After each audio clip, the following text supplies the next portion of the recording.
السلام علیکم ورحمۃ اللہ وبرکاتہ۔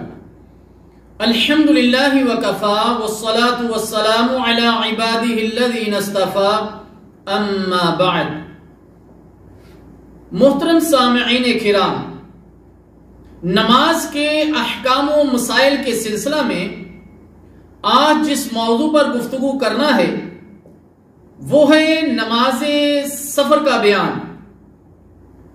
اللہ تعالیٰ جل شانہ کا فرمان ہے، اعوذ باللہ السمیع العلیم من الشیطان الرجیم، وَإِذَا ضَرَبْتُمْ فِي الْأَرْضِ فَلَيْسَ عَلَيْكُمْ جُنَاحٌ أَن تَقْصُرُوا مِنَ الصَّلَاةِ، سورہ نساء آیت نمبر 101۔ اور جب تم زمین میں سفر کرو تو تم پر کوئی گناہ نہیں کہ نماز قصر کر لو۔ نبی مکرم صلی اللہ علیہ وسلم کا فرمان ہے، صدقۃ تصدق اللہ عز وجل بها علیکم فاقبلوا صدقہ، سنن ابی داؤد۔ نماز قصر اللہ تعالی جل شانہ کی طرف سے تم پر صدقہ ہے، بس اس صدقے کو قبول کرو۔ اور دوسری روایت میں ہے کہ اللہ کے رسول صلی اللہ علیہ وسلم نے فرمایا، اللہ تعالیٰ پسند کرتا ہے کہ تم اس کی دی ہوئی رخصتوں کو قبول کرو، جس طرح وہ پسند کرتا ہے کہ تم اس کے احکام کو قبول کرو۔ سیدہ عائشہ صدیقہ رضی اللہ تعالی عنہا فرماتی ہیں، الصلاة اول ما فرضت رکعتین فاقرت صلاة السفر واتمت صلاة الحضر، صحیح بخاری۔ ابتدا میں نماز سفر و حضر میں دو رکعت فرض کی گئی تھی، پھر سفر کی نماز کو پہلی حالت میں باقی رکھا گیا، یعنی دو رکعت، اور حضر کی نماز کو مکمل کر دیا گیا۔ سیدنا عبداللہ بن عباس رضی اللہ تعالی عنہ فرماتے ہیں، ان اللہ فرض الصلاة علی لسان نبیکم علی المسافر رکعتین، صحیح مسلم۔ بلا شبہ اللہ تعالیٰ جل شانہ نے تمہارے نبی صلی اللہ علیہ وسلم کی زبان سے مسافر پر 2 رکعت فرض کی ہیں۔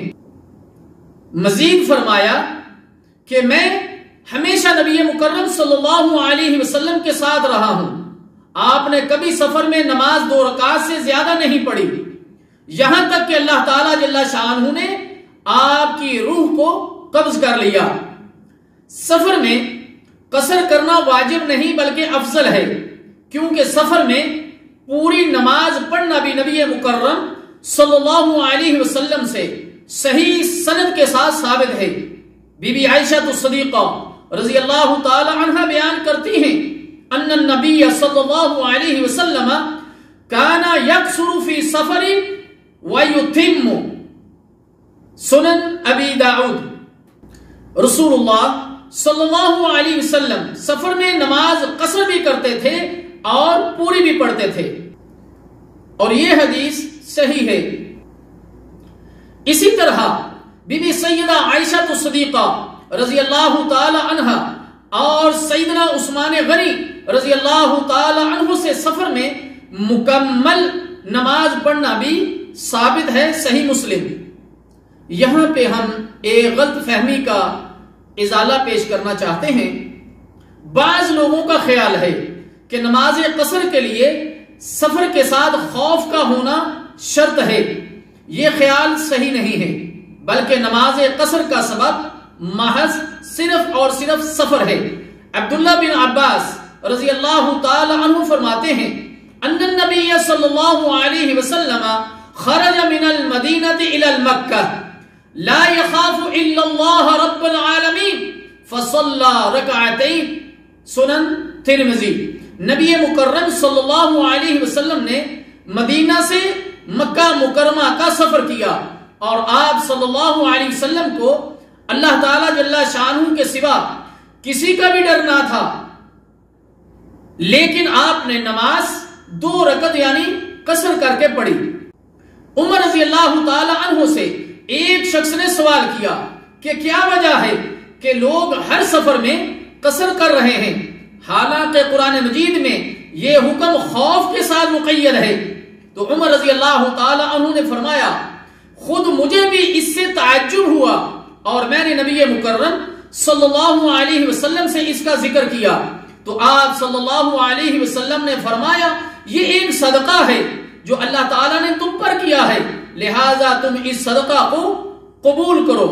صحیح مسلم۔ نماز قصر کی رکعت، سفر میں 4 رکعت والی نماز 2 رکعت پڑھی جائے گی۔ عبداللہ بن عباس رضی اللہ تعالیٰ عنہ فرماتے ہیں میں نے رسول اللہ صلی اللہ علیہ وسلم کے ساتھ کافی سفر میں رہا ہوں، آپ نے کبھی سفر میں نماز 2 رکعت سے زیادہ نہیں پڑھی۔ صحیح بخاری۔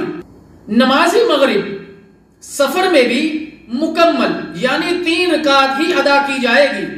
ابن عمر رضی اللہ تعالیٰ عنہ فرماتے ہیں میں نے دیکھا کہ جب نبی مکرم صلی اللہ علیہ وسلم کو سفر میں جلدی ہوتی تو نماز مغرب کی 3 رکعت ادا فرماتے۔ اللہ تعالیٰ جل شانہ سے دعا ہے کہ اللہ تعالیٰ ہمیں ان مسائل کو سمجھنے اور عمل کرنے کی توفیق عطا فرمائے۔ سفر کے باقی مسائل انشاءاللہ تعالیٰ دوسری مجلس میں ذکر کیے جائیں گے۔ والسلام علیکم ورحمۃ اللہ وبرکاتہ۔